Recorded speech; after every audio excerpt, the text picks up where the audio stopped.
एक समय की बात है, बलरामपुर नाम के गांव में सोहन नाम का एक गरीब किसान अपनी पत्नी रूपवती और बूढ़ी माँ के साथ रहा करता था। सोहन की एक छोटी सी बेटी थी जिसका नाम मुन्नी था। सोहन अपने परिवार का भरण पोषण गांव के मुनीम जी के यहाँ मजदूरी करके किया करता था। सोहन का घर का गुजारा बहुत मुश्किल से हो पाता था। सोहन के पास थोड़ी सी जमीन थी जिस पर रूपवती दिन भर मेहनत करके तरह तरह के फसल उगाती और गांव के बाजार के दिन सब्जियां और फल बेचा करती थी।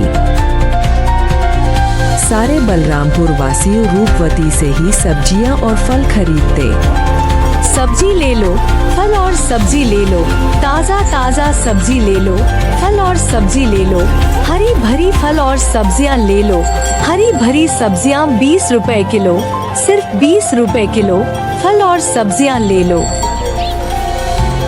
अरे रूपवती कैसी हो? घर में सब ठीक तो है ना? और मुन्नी कैसी है?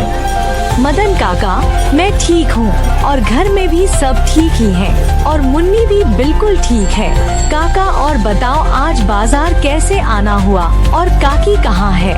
क्या बताऊँ रूपवती, तुम्हारी काकी किसी काम से दूसरे गांव गई है। इस कारण रसोई का सारा काम मुझे ही करना पड़ रहा है, तो सोचा क्यों ना आज बाजार से सारा सामान लेते चलूं। अच्छा, तो ये बात है मदन काका। अच्छा रूपवती, तुम ये बताओ टमाटर कैसे किलो बेच रही हो? रोज की तरह 20 रुपए किलो ही बेच रही हूँ काका। अच्छा ऐसा करो रूपवती, मुझे 1 किलो टमाटर दे दो। क्यों नहीं काका, देती हूँ।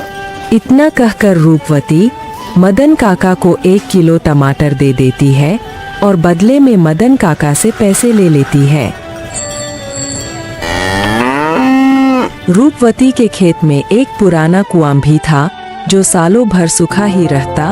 उस कुएं में एक बूंद पानी भी नहीं था। इस कारण रूपवती दूसरे गांव वालों के कुएं का पानी अपने खेतों की सिंचाई और खेती के लिए इस्तेमाल करती थी। अपने कुएं से पानी लेते देखकर कुएं के मालिक हरिदास को रूपवती से बहुत जलन होती थी। एक दिन जब रूपवती अपने खेतों में मेहनत से काम कर रही थी, तभी वहां कुएं का मालिक हरिदास आता है और रूपवती से कहता है, अरे रूपवती कैसी हो? खेतों का काम कैसा चल रहा है? मैं ठीक हूँ हरिदास चाचा, खेतों का काम भी ठीक ही चल रहा है। मैं यह कह रहा था रूपवती कि मैं तुम्हें बहुत सालों से अपने कुएं का पानी देता आ रहा हूँ। अब मैं तुम्हें अपने कुएं का पानी नहीं दे सकता क्योंकि गर्मियों का समय आने वाली है और मेरे कुएं में पानी बहुत कम हो गया है। लेकिन हरिदास चाचा, अभी तो गर्मियों का समय आने में 2-3 महीने बाकी है, तब तक मैं अपनी खेतों का काम कैसे करूँगी? आप ही बताइए चाचा। मैं कुछ नहीं जानता रूपवती, यह तुम्हारी दिक्कत है, तुम अपना समझो। मैं तुम्हें अपने कुएं का पानी नहीं दे सकता। यह सुनकर रूपवती मन ही मन बहुत दुखी हो जाती है और घर जाकर अपने पति सोहन को सारी बातें बताती है। यह क्या हो गया भाग्यवान, यह क्या परेशानी आ पड़ी? अब हमारा घर का गुजारा कैसे होगा? आप चिंता ना करो भाग्यवान, ऊपर वाला सब देख रहा है, प्रभु हमारी मदद जरूर करेंगे। अच्छा ठीक है रूपवती, तुम जाकर आराम करो, मैं हरिदास काका से मिलकर आता हूँ। यह कहकर सोहन हरिदास काका से मिलने उनके घर की ओर निकल पड़ता है।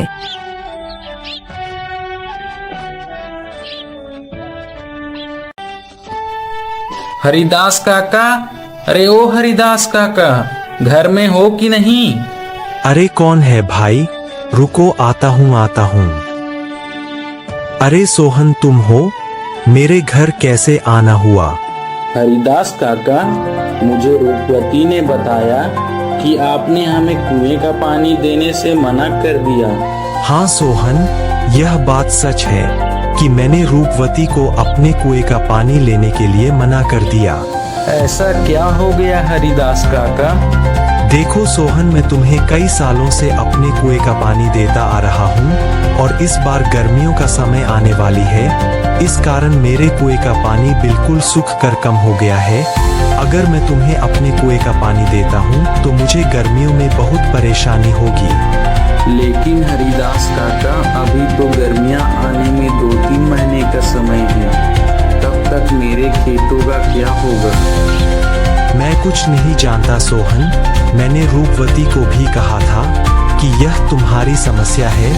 मैं तुम लोगों को अपने कुएं का पानी नहीं दे सकता। सोहन हरिदास काका को कुएं का पानी देने के लिए मनाने का बहुत कोशिश करता है, लेकिन हरिदास नहीं मानता है। फिर सोहन दुखी होकर थक हार के अपने घर की ओर निकल पड़ता है।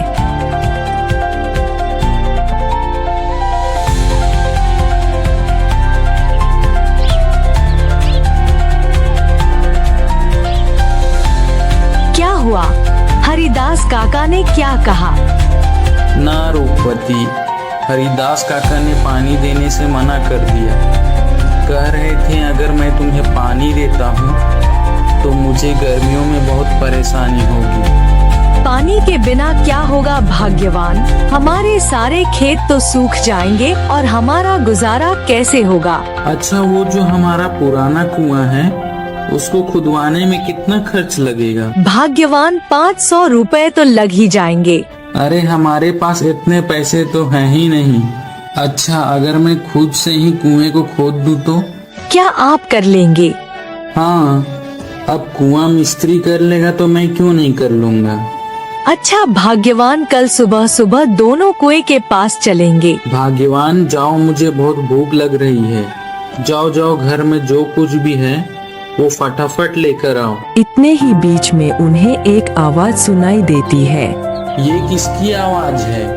वह दोनों बाहर निकलकर देखते हैं तो एक साधु महाराज उनके घर के बाहर भिक्षा मांगने के लिए खड़े होते हैं। जो कुछ भी घर में हो, चावल, गेहूं, बाजरा, दाल, वो मुझे दे दो बेटा। अरे साधु महाराज, हम सब पहले से ही इतने गरीब हैं।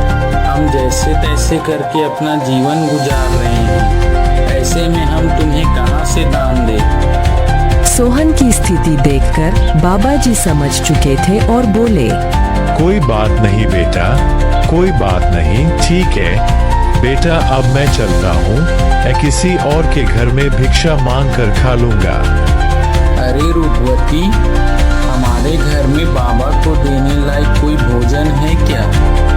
भाग्यवान, हमारे घर में बाबा को देने लायक कुछ भी नहीं है। केवल थोड़े से चावल थे जो तुम्हारे लिए बचा कर रख दिए थे। अगर वह बाबा को दे देंगे तो तुम्हें भूखा रहना पड़ेगा।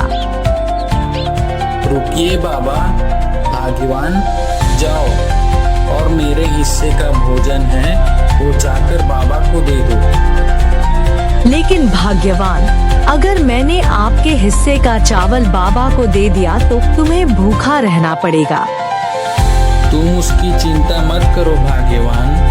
अगर वैसे भी अगर मैं बाबा को भूखा जाने दूंगा तो मेरे गले से भोजन नहीं उतरेगा। जाओ वो भोजन लेकर आओ।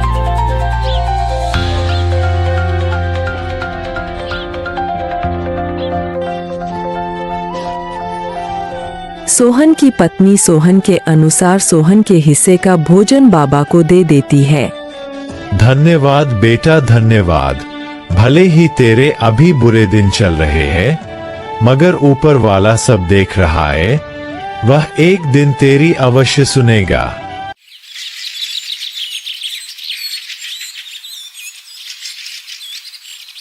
फिर अगले दिन सुबह सुबह दोनों सोहन और उसकी पत्नी रूपवती अपने कुएं की खुदाई करने अपने खेत की ओर चल देते हैं। देखो रूपवती, देखो हमारे कुएं में तो एक भी बूंद पानी नहीं है। हाँ भाग्यवान, प्रभु हमारी कौन सी परीक्षा ले रहे हैं? फिर सोहन कुएं में नीचे उतरकर कुएं की खुदाई शुरू कर देता है।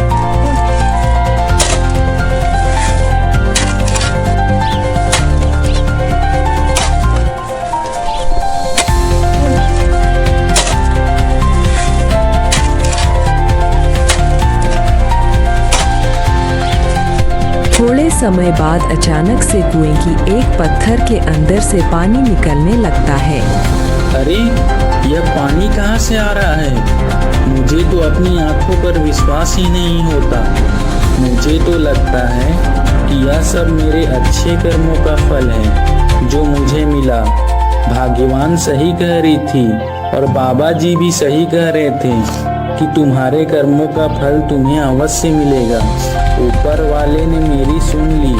अब मैं इस पानी से मैं अपने खेत की सिंचाई अच्छी तरह से कर सकूंगा। सोहन बहुत खुश हो जाता है और ऊपर जाकर रूपवती से कहता है, भाग्यवान प्रभु ने हमारी सुन ली। नीचे पत्थर से पानी निकल रहा है। क्या आप सच कह रहे हो भाग्यवान? प्रभु ने हमारी सुन ली।